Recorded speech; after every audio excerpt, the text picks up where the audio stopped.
Giovedì 14 febbraio 2019, una data che per il Veneto potrebbe diventare storica. Alle 19 è convocato il Consiglio dei Ministri, tra i punti all'ordine del giorno la bozza dell'autonomia della Regione.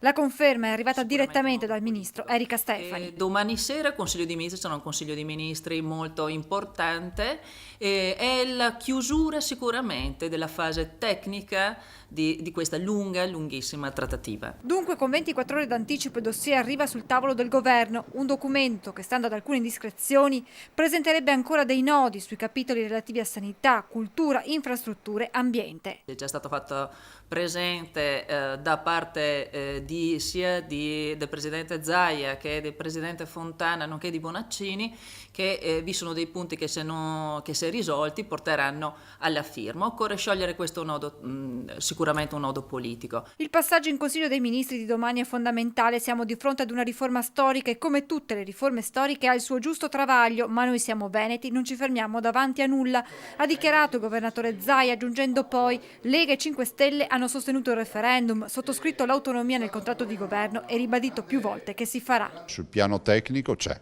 tutto, perché oggi abbiamo una bozza.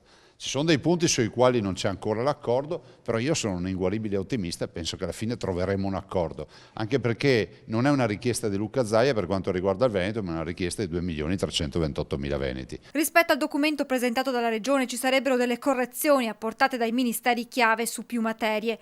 Mancherebbe il via libera del Dicastero delle Finanze sul sistema di compartecipazione ai tributi e l'autonomia tributaria, frenata anche nel capitolo sanità, per cui la Regione potrebbe gestire l'assetto istituzionale e l'organizzazione ospedaliera, i neolaureati in corsia e i ticket.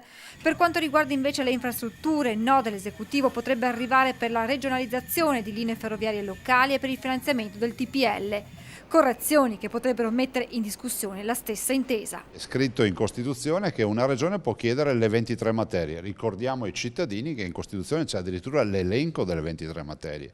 Quindi noi abbiamo fatto un referendum per le 23 materie, continuiamo a chiedere le 23 materie, siamo a disposizione, però è un'intesa.